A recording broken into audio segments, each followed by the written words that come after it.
A street kid shouted to a millionaire, "Don't eat that, it's poisoned." And when the millionaire got home, he was surprised by everything. Subscribe for more thrilling stories. On a bustling morning in downtown New York, where mirrored skyscrapers reflected the golden light of the rising sun, Michael Henry Anderson, one of the country's most successful businessmen, walked with his usual elegance towards his favorite cafe. Wearing an impeccably tailored Italian suit, he exuded that aura of power and sophistication that only the truly wealthy can project.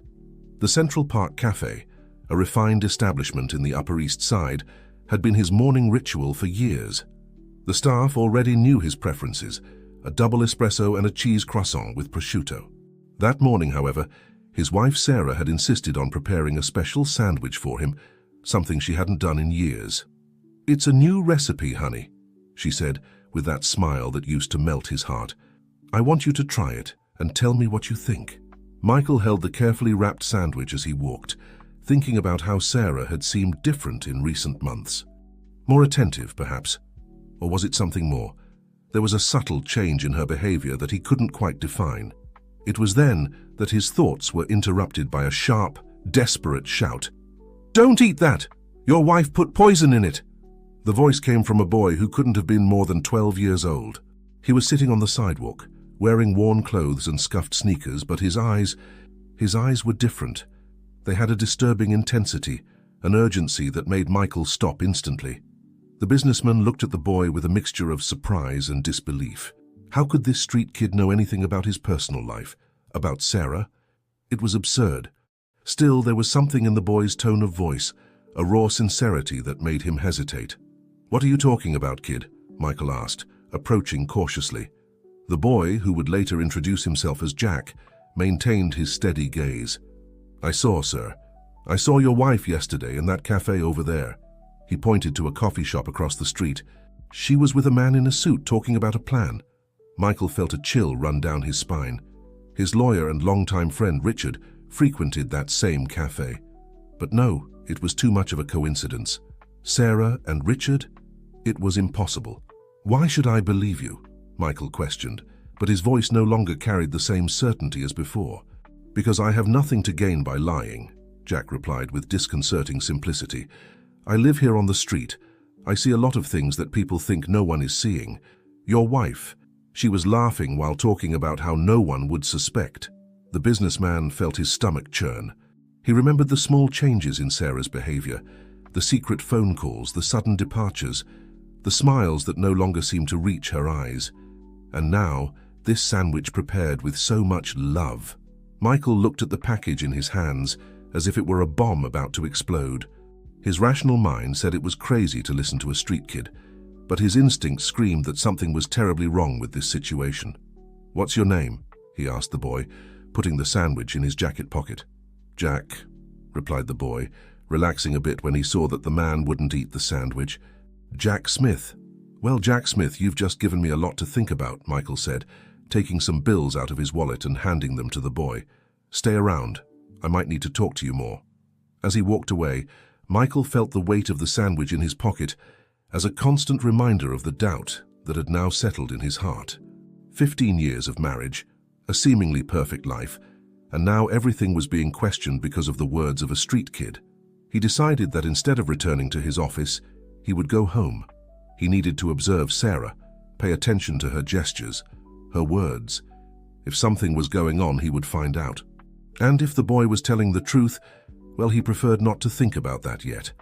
What Michael didn't know was that this casual encounter with Jack would change not only the course of his life, but also reveal truths that he never imagined possible in his seemingly perfect world. Upon arriving at his mansion in the Hamptons, Michael was greeted by Sarah's radiant smile, so familiar and now so disturbingly suspicious. His wife's high heels echoed on the marble floor as she approached, her brown hair perfectly styled and her designer dress hugging her elegant silhouette. "Honey, you're home early. Did you try the sandwich I prepared?" Sarah asked, her green eyes fixed on his with an intensity Michael had never noticed before. Or perhaps it had always been there, but he had been too busy to notice. "I haven't had a chance yet," he replied, studying every micro-expression on his wife's face. "I had an emergency meeting and ended up skipping lunch." An almost imperceptible shadow passed over Sarah's face. "That's a shame. Give it to me. I'll put it in the fridge for you to eat later." "No need," Michael replied quickly, perhaps too quickly. "I'll leave it in my study. I might get hungry while working." Sarah hesitated for a moment, her smile faltering slightly. "As you wish, dear." "Oh, Richard called earlier. He said he needs to discuss some important documents with you." The name of his lawyer and supposed best friend made his stomach churn. Michael remembered the boy's words about Sarah talking to a man in a suit at the cafe. Could it be possible that... "When exactly did he call?" he asked casually, removing his jacket. "Right after you left," Sarah replied, adjusting a flower arrangement on the center table. "Why?" "No reason. Just curious." Michael climbed the stairs towards his study, feeling the weight of the world on his shoulders. 15 years of marriage, and now every word, every gesture seemed loaded with hidden intentions. He locked himself in the study and began rummaging through his drawers, looking for anything suspicious. That's when he found, hidden under a pile of old documents, a folder he didn't recognize. Inside, he discovered papers for a life insurance policy in his name, with an astronomical value, with Sarah as the sole beneficiary. The signing date was recent, but he didn't remember authorizing such a document. Analyzing it more closely, he realized that his signature had been forged. Years of working with contracts had made him an expert at recognizing his own signature. This was a well-made imitation, but definitely fake. The sound of heels approaching made him quickly put away the documents. Sarah knocked softly on the door. "Michael, is everything okay? You've been in there for hours." "Everything's fine," he replied, trying to keep his voice steady. "Just taking care of some pending matters." "All right then. I'm going out shopping. Do you need anything?" "No, thank you." After Sarah's footsteps receded, Michael took out his cell phone and called an old contact, a private investigator who had previously provided services to his company. "Anthony, I need an urgent and confidential favor. Can you come to my office today?" While waiting for the investigator, Michael reflected on how his life had changed in a matter of hours. The mansion that once represented his success now seemed like a golden prison, where each room held potential secrets and lies. He remembered how he met Sarah 15 years ago, when she was just an ambitious young woman working as a secretary in his company. The romance had been quick and intense, culminating in a luxurious wedding that was the cover of society magazines. Now looking back, Michael wondered if all that love hadn't been just an elaborate act. How many other lies had she told? How many other false documents existed? The sound of the doorbell brought him back to reality. Through the security system, he saw Anthony waiting at the gate. It was time to uncover the truth, no matter how painful it might be. As he descended the stairs to receive the investigator, Michael thought of Jack, the street boy. That kid whom society ignored had seen something that he, with all his money and power, had failed to see. The irony of the situation didn't escape him. Sometimes you need to be in the shadows to clearly see the light. Anthony, a middle-aged man with graying hair and keen eyes, sat in the armchair in Michael's study, while absorbing every detail of the story he had just heard. His face maintained a neutral expression, the result of years investigating complex cases of betrayal and fraud. "So you want me to follow your wife and your lawyer," he summarized, making notes on his tablet. "And you also want a complete analysis of their financial movements over the last few months." "Exactly," Michael confirmed, absent-mindedly twirling the wedding ring on his finger. "I need concrete evidence. If something is happening, I need to know exactly what and for how long." "And what about the street boy?" Anthony asked, looking up from his notes. "Do you want me to locate him as well?" Michael hesitated for a moment. "Yes, but with discretion. He's just a child, and I don't want to involve him more than necessary. Just confirm if his story checks out." After Anthony left, Michael remained in his study, lost in thought. The afternoon sun cast elongated shadows through the windows, creating a play of light and darkness that seemed to reflect his current state of mind. His cell phone vibrated. It was a message from Richard. "We need to urgently discuss that merger contract. Can we meet tomorrow at the office?" Michael stared at the message for long minutes. Richard had been his friend since college.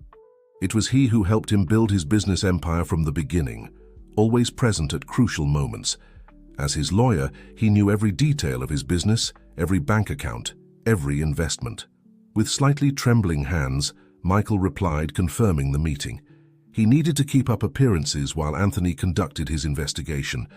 But the idea of sitting face to face with someone who was possibly planning his downfall made his stomach churn. The sound of the garage door announced Sarah's return. Minutes later, she appeared in the study, carrying several shopping bags from famous brands. "Look what I found for you, honey," she exclaimed, pulling out an Italian silk tie from one of the bags. "It matches perfectly with that blue suit of yours." Michael forced a smile, taking the tie. It was exactly his style, of course. Sarah had always known exactly how to please him, how to appear the perfect wife. Now he wondered if each gift, each gesture of affection, hadn't been just part of a larger plan. "Thank you, dear," he replied, watching her arrange the other purchases. "You always know what I like?" "Speaking of which," she continued, sitting on the edge of his desk, "I was thinking about taking that trip to the Maldives that you wanted so much. We could go next month, what do you think?" Michael felt a shiver run down his spine. An international trip isolated on a paradise island. The timing couldn't be more suspicious. "I'll check my schedule," he replied vaguely. "Things are a bit complicated at the company right now." Sarah made a small pout, but her eyes remained calculating. "You work too hard, Michael. We need to spend more time together." That night, during dinner, Michael watched Sarah animatedly talk about her shopping and the latest social events. Her melodious voice echoed through the dining room, mixing with the clinking of silver cutlery. She was playing her part perfectly, as she always had done, but now Michael could see the small flaws in the performance, the way her eyes occasionally diverted when mentioning certain subjects, the way her fingers nervously drummed on the wine glass when he asked specific questions about her day. As he savored the dinner prepared by the housekeeper, Sarah was never much for cooking. Michael wondered how many other shared meals had been just part of this elaborate act. How many "I love yous" were rehearsed? How many kisses were fake? The night wore on, and with it grew his determination to uncover the whole truth, no matter how painful it might be. After all, as his father always said, a painful truth was better than a comfortable lie. The next morning, Michael woke up before sunrise. He had slept little, tormented by thoughts and theories about the possible betrayal. Sarah slept deeply beside him, her serene face showing no sign of the storm she had unleashed in his life.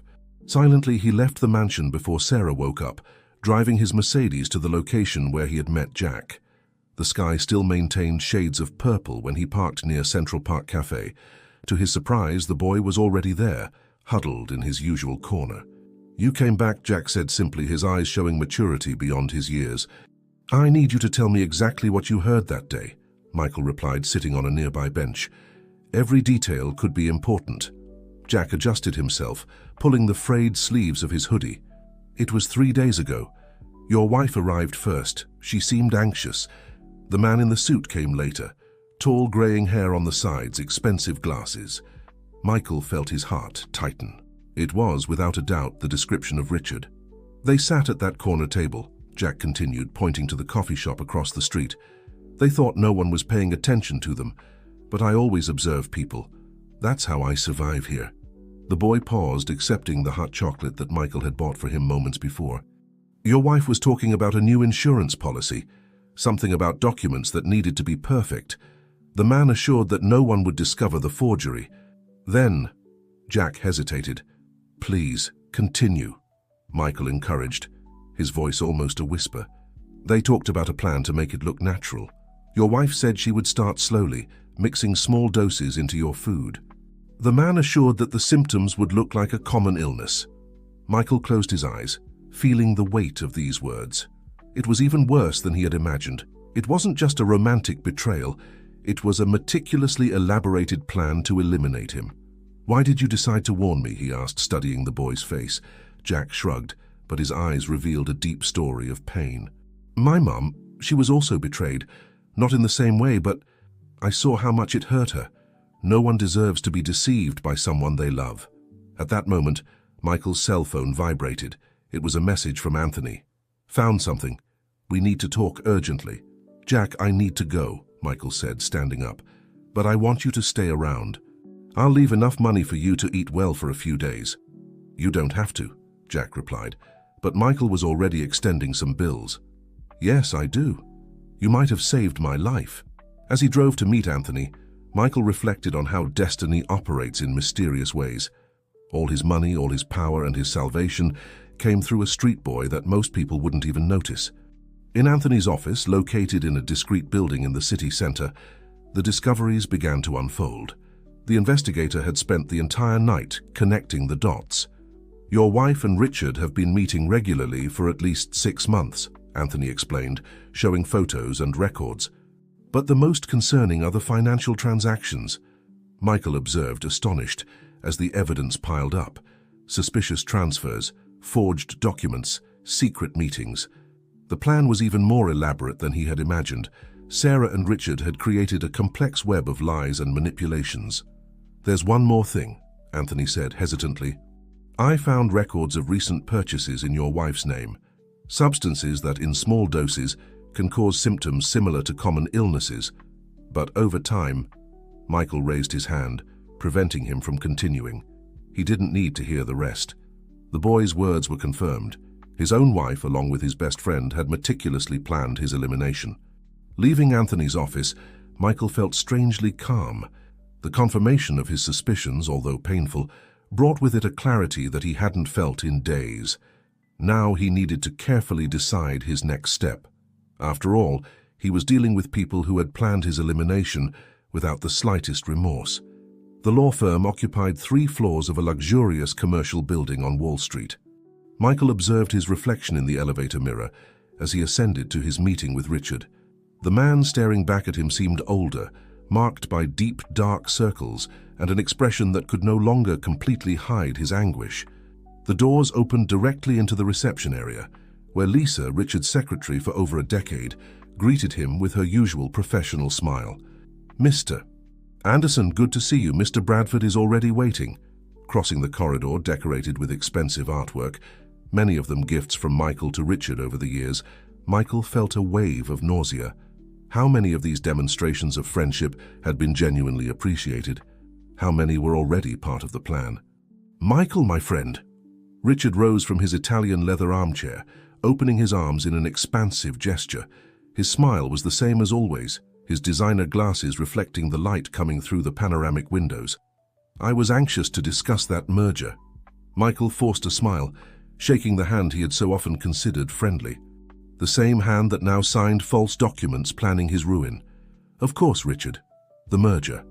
Michael sat down, studying every micro-expression on the face of the man he considered his best friend. "But first, I'd like to discuss another matter. I've noticed some strange movements in my accounts and documents. For a fraction of a second, so brief that if Michael hadn't been looking for it, he wouldn't have noticed, something passed through Richard's eyes. Fear, surprise, guilt. What kind of movements? Richard recovered quickly, his tone professional and controlled. "Documents I don't remember signing. Insurance policies with astronomical values." Michael kept his voice casual, as if discussing the weather. "Things like that." Richard adjusted his glasses, a gesture that Michael now recognized as a sign of nervousness. "Well, you sign so many documents daily. It's natural that some escape your memory." "Maybe." Michael leaned forward. "Or maybe someone is forging my signature." The silence that followed was deafening. Richard kept his face neutral, but his hands, normally steady, trembled slightly as he organized some papers on the desk. "That's a very serious accusation, Michael," he finally replied, his voice taking on a paternalistic tone that Michael knew well. It was the tone he used when trying to calm him in moments of crisis. "Are you sure you're not being paranoid?" "Paranoid?" Michael let out a humorless laugh. "Interesting that you use that word. Sarah said the same thing yesterday when I mentioned I'd been feeling strange after meals." This time the lapse was more evident. Richard visibly paled before composing himself. "Michael, you're clearly stressed. Maybe you should take a vacation. In fact, Sarah mentioned you were planning a trip." "To the Maldives, yes," Michael completed, slowly rising. "An isolated place. Perfect for a husband to disappear without raising suspicions, isn't it?" Richard also stood up, his expression now a mask of concern. "You're not making sense, my friend. I think we'd better reschedule this meeting for when you're calmer." "That won't be necessary," Michael replied, heading for the door. "I already have all the information I needed." Before leaving, he turned one last time. "Oh, and Richard, Tell Sarah that her sandwich is kept in a safe place for analysis. As the elevator descended, Michael could imagine the panic his last words had caused. Richard was probably already calling Sarah, alerting her that their plan had been discovered. In the car, Michael received a message from Anthony. Suspicious movement in joint accounts. She's trying to transfer large sums to overseas accounts. Exactly as expected. The game of masks was coming to an end, and now it was time to reveal his own cards. With steady hands, Michael took out his cell phone and typed a message to his bank, activating the emergency block he had prepared the night before. The next move would be Sarah's, and he was prepared to face her. The sun was beginning to set when Michael parked his car in the driveway of the mansion.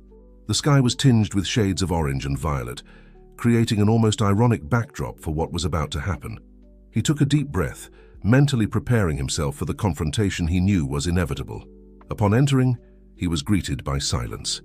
The house, normally alive with the sound of classical music that Sarah loved or the hustle and bustle of employees, was strangely quiet. Michael walked cautiously through the entrance hall, his steps echoing on the marble floor. "Sarah," he called, his voice reverberating off the walls.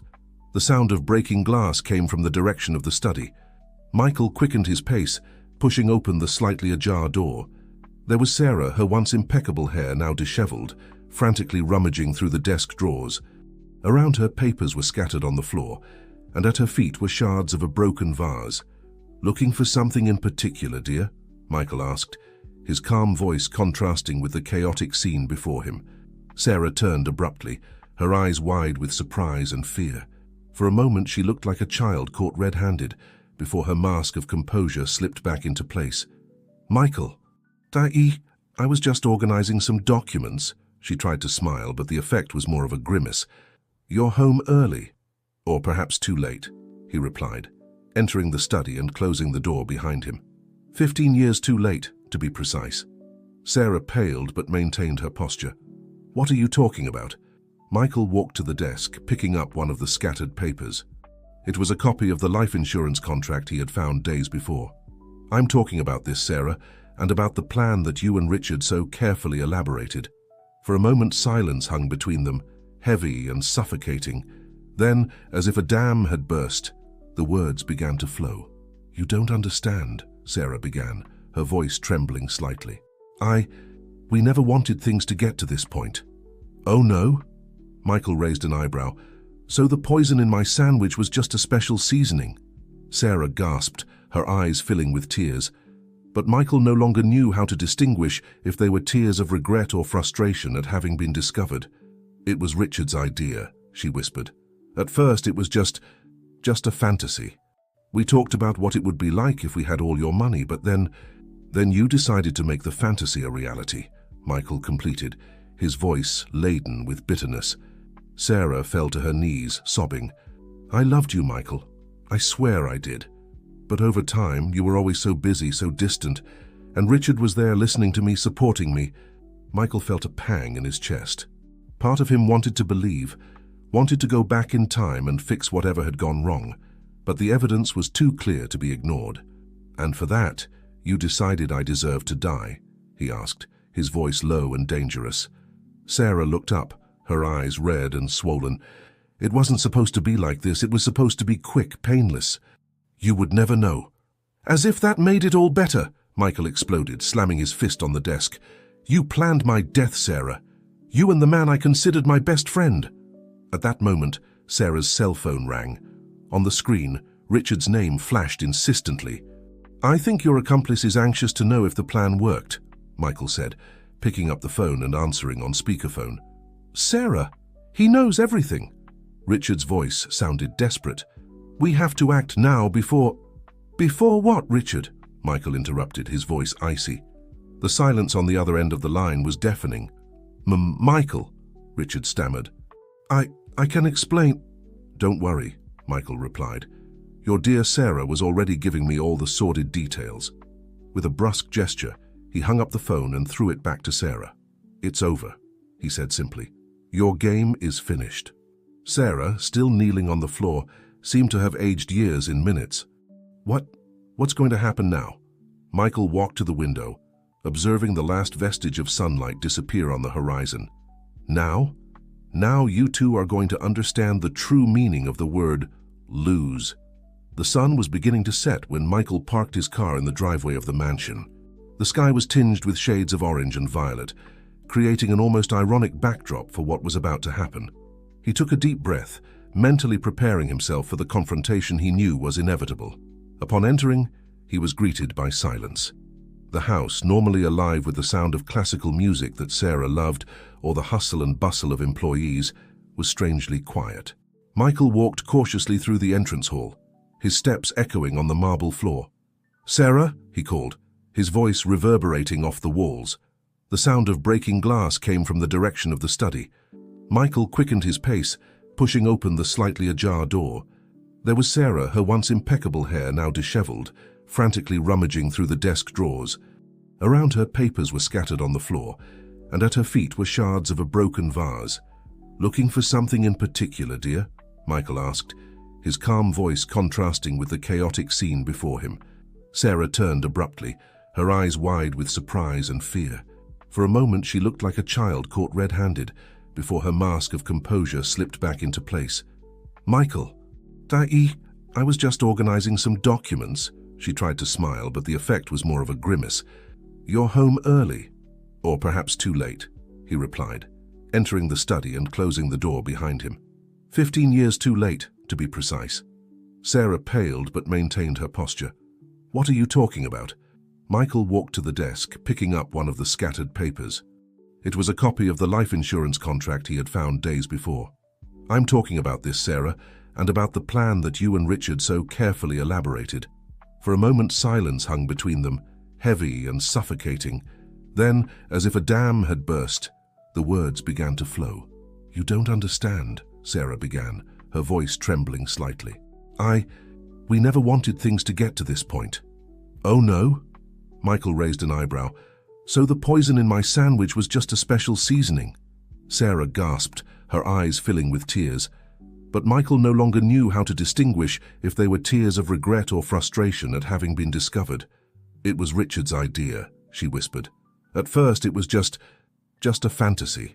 We talked about what it would be like if we had all your money, but then you decided to make the fantasy a reality," Michael completed, his voice laden with bitterness. Sarah fell to her knees, sobbing. "I loved you, Michael. I swear I did. But over time, you were always so busy, so distant, and Richard was there listening to me, supporting me." Michael felt a pang in his chest. Part of him wanted to believe, wanted to go back in time and fix whatever had gone wrong, but the evidence was too clear to be ignored. "And for that, you decided I deserved to die?" he asked, his voice low and dangerous. Sarah looked up, her eyes red and swollen. "It wasn't supposed to be like this. It was supposed to be quick, painless. You would never know." "As if that made it all better," Michael exploded, slamming his fist on the desk. "You planned my death, Sarah. You and the man I considered my best friend." At that moment, Sarah's cell phone rang. On the screen, Richard's name flashed insistently. "I think your accomplice is anxious to know if the plan worked," Michael said, picking up the phone and answering on speakerphone. "Sarah, he knows everything." Richard's voice sounded desperate. "We have to act now before—" "Before what, Richard?" Michael interrupted, his voice icy. The silence on the other end of the line was deafening. Michael," Richard stammered. I can explain." "Don't worry," Michael replied. "Your dear Sarah was already giving me all the sordid details." With a brusque gesture, he hung up the phone and threw it back to Sarah. "It's over," he said simply. "Your game is finished." Sarah, still kneeling on the floor, seemed to have aged years in minutes. What's going to happen now?" Michael walked to the window, observing the last vestige of sunlight disappear on the horizon. "Now? Now you two are going to understand the true meaning of the word lose." The days following the confrontation were a whirlwind of legal actions, press statements, and profound re-evaluations. Michael, with the help of his legal team and the evidence collected by Anthony, moved quickly to protect his assets and expose the fraudulent scheme orchestrated by Sarah and Richard. The news exploded in the media like a bomb. "Millionaire escapes assassination plot, hatched by wife and best friend," screamed the headlines. New York's high society was in shock. Friends and acquaintances, couldn't believe the drama that had unfolded right under their noses. Sarah and Richard were preventively arrested, awaiting trial for attempted murder, fraud, and document forgery. Images of them being led away in handcuffs to the police station circulated incessantly on the internet and TV. While the media circus unfolded, Michael retreated to one of his properties in the Hamptons, seeking peace and trying to process everything that had happened. It was there, sitting on the porch of an isolated beach house, that he finally allowed emotions to overwhelm him. Silent tears rolled down his face as he mentally went through the last 15 years of his life. Every happy moment with Sarah was now tainted by doubt. Every piece of advice given by Richard now seemed to have a hidden motive. The betrayal was so deep, so comprehensive, that Michael felt as if he were drowning in a sea of lies. It was in this moment of vulnerability that his thoughts turned to Jack, the street boy whose intervention had changed the course of his life. Amidst all the madness of the past few days, Michael hadn't forgotten about the child who had unwittingly become his savior. With a heavy sigh, he picked up his cell phone and called Anthony. "I need you to find someone for me," he said, as soon as the investigator answered. "His name is Jack Smith. He's a street kid who usually hangs around Central Park Cafe." In the days that followed, while waiting for news about Jack, Michael immersed himself in deep introspection. He re-evaluated not only his personal relationships, but also the way he conducted his business and his life. He realized that in his relentless pursuit of success and wealth, he had distanced himself not only from Sarah, but from his own humanity. How many times had he passed by people like Jack without even noticing them? How many opportunities to make a difference had he missed by being so focused on accumulating more and more? The irony didn't escape him. A boy whom society ignored had become his savior, while those he trusted most had almost caused his ruin. A week later, Anthony finally brought news about Jack. The boy had been located, but the situation was complicated. Jack lived in precarious conditions, alternating between temporary shelters and the streets. His story was one of abandonment and struggle for survival from a very young age. Listening to Anthony's report, Michael felt a mixture of gratitude and guilt. Gratitude for Jack's selfless act that had saved his life, and guilt for having taken so long to really see people like him. "What do you want to do?" Anthony asked after finishing his report. Michael was silent for a long moment, his eyes fixed on the horizon. When he finally spoke, his voice was laden with determination. "I want to help him. Not just Jack, but other children in similar situations. It's time to use my resources to make a real difference." At that moment, as the sun set over the beach house, tinting the sky with golden and rosy hues, Michael felt something he hadn't experienced in a long time: purpose. Sarah and Richard's betrayal had destroyed his world, but from the ashes of that destruction, a new vision of life was emerging. He knew the path ahead would be difficult.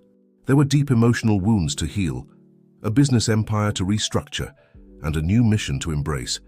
But for the first time in weeks, Michael felt a spark of hope. The future, which before seemed dark and uncertain, now shone with possibilities. And it all started with the unexpected warning from a boy society had forgotten. In the weeks that followed, Michael dove headfirst into his new purpose. With the same determination that had led him to build his business empire, he now dedicated himself to creating a foundation to help children living on the streets. The New Dawn Foundation was officially born on a sunny spring afternoon. Michael chose an old building in downtown New York to be the organization's headquarters. The location, previously abandoned, was completely renovated, transforming into a welcoming space full of life. On the day of the inauguration, among authorities and members of the press, was Jack. The boy, now clean and well-dressed, looked at everything with a mixture of admiration and distrust. Michael approached him, kneeling to be at eye level. "All of this started because of you, Jack," said Michael, his voice thick with emotion. "You not only saved my life, but gave me a new purpose." Jack, still shy, sketched a small smile. "I just did what I thought was right, Mr. Anderson." "And that's exactly what we want to teach here," Michael replied, placing his hand on the boy's shoulder. "To do what's right, even when it seems difficult or unlikely." The New Dawn Foundation quickly became a beacon of hope for vulnerable children in New York. It offered not only shelter and food, but also education, professional training, and psychological support. Michael made sure that each child was treated with dignity and respect, receiving the necessary tools to build a better future. Jack, in turn, flourished in the new environment. Over time, his initial distrust gave way to growing confidence. He became not only one of the Foundation's first beneficiaries, but also an inspiring example for the other children. Meanwhile, Sarah and Richard's trial was approaching. The media continued to speculate about every detail of the case, but Michael kept his distance from the media circus.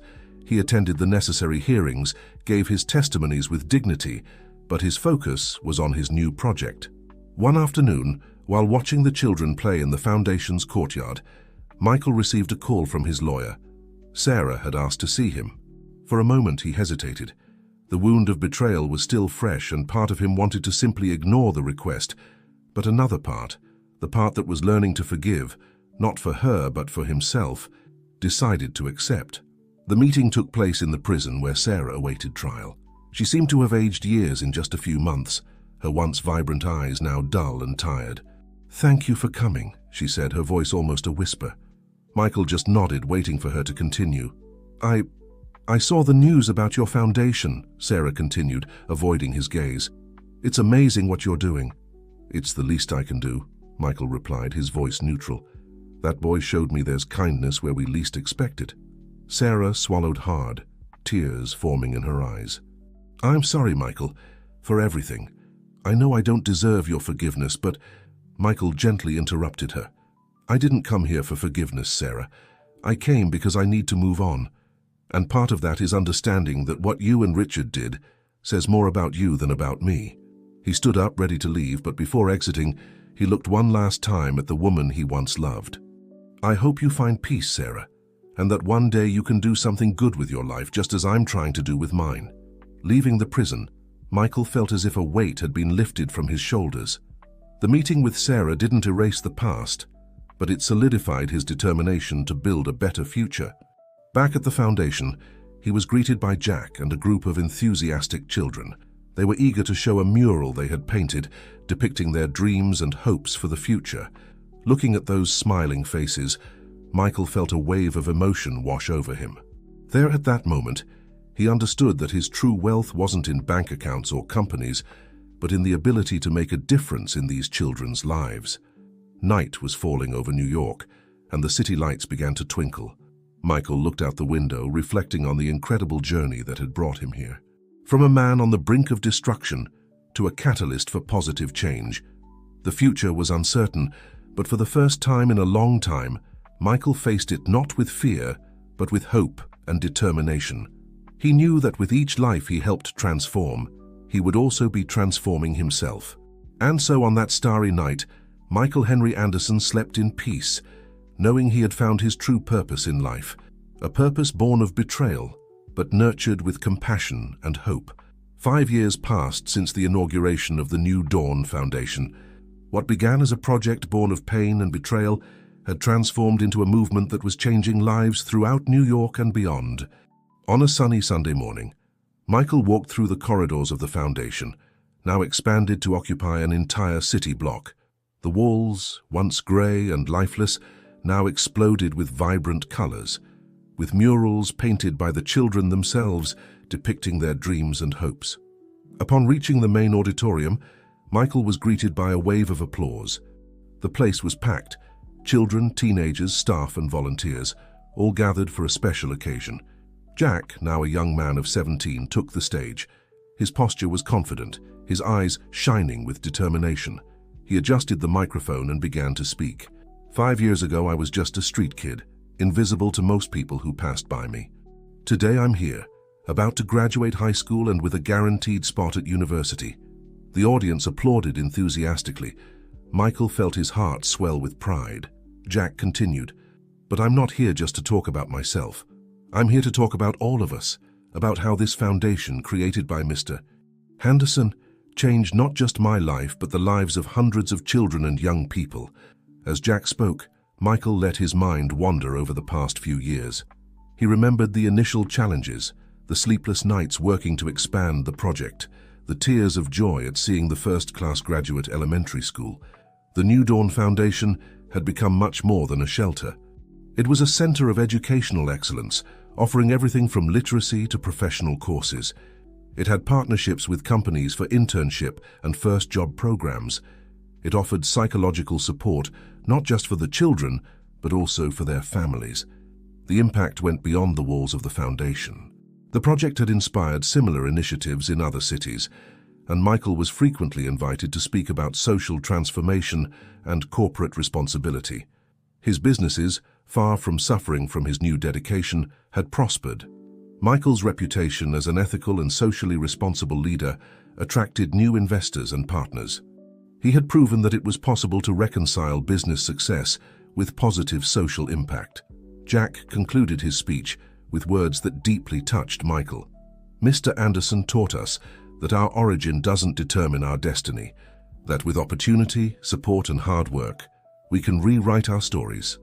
Today we are no longer invisible. We are the bright future of this country." As the audience rose in a standing ovation, Michael felt silent tears rolling down his face. Jack came down from the stage and hugged him tightly. "Thank you for everything, Mr. Anderson," whispered the young man. "No, Jack," Michael replied, his voice choked. "I'm the one who thanks you. You saved more than my life that day. You saved my soul."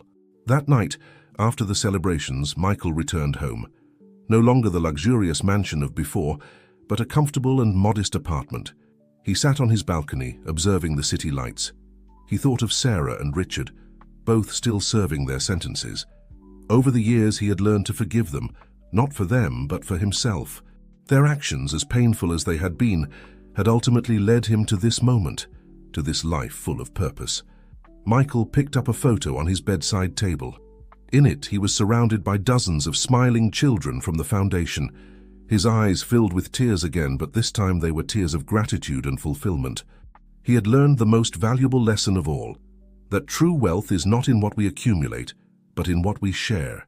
That true success is not measured by bank accounts, but by transformed lives. As sleep enveloped him, Michael smiled. His journey, which began with betrayal and almost ended in tragedy, had transformed into a testimony to the power of compassion and human resilience. And so in the quietness of that night, Michael Henry Anderson fell asleep in peace, knowing that his true legacy would not be measured in dollars, but in smiles, in realized dreams, and in transformed lives. The street boy who had once saved him had unknowingly saved hundreds of other children, and in this chain of kindness and hope, Michael found his true home, his true purpose. As the years passed, the New Dawn Foundation continued to grow and evolve. What had started as a single shelter in New York had expanded to multiple locations across the country. Michael's vision had inspired others, and similar foundations began to spring up in other major cities. On the 10th anniversary of the foundation, Michael stood on a stage much larger than the one from 5 years ago. The auditorium was filled to capacity, with supporters, beneficiaries, and media from all over the country.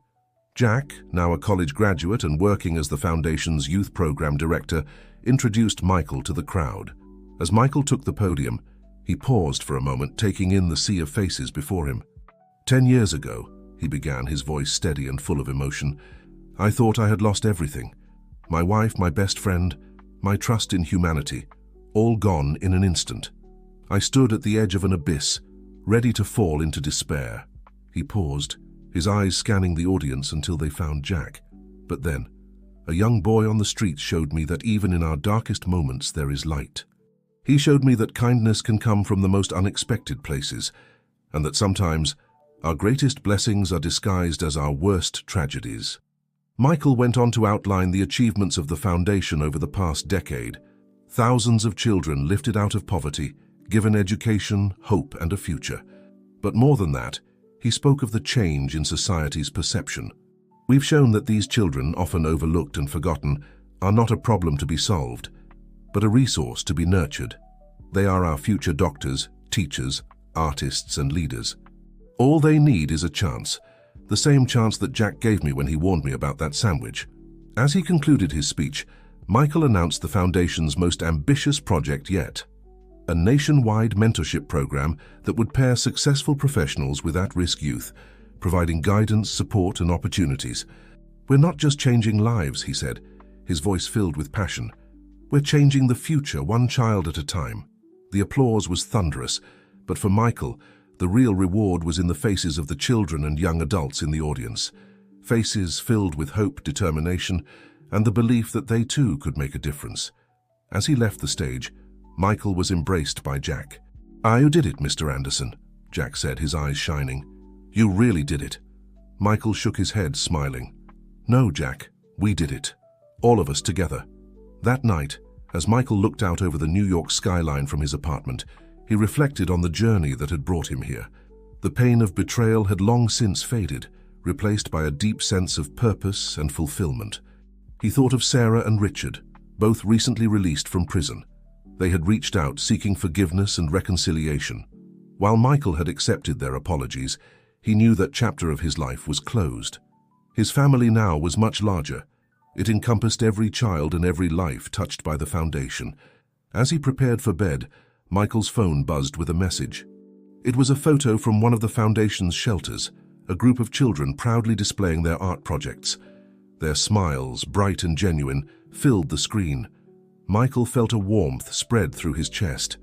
This was his legacy, not the buildings with his name, not the companies he had built, but these lives transformed, these futures brightened. He fell asleep that night with a smile on his face, grateful for the twist of fate that had led him here. The boy who had saved his life had set off a chain reaction of kindness and hope that would continue long after Michael was gone. And in that, Michael Henry Anderson found true immortality.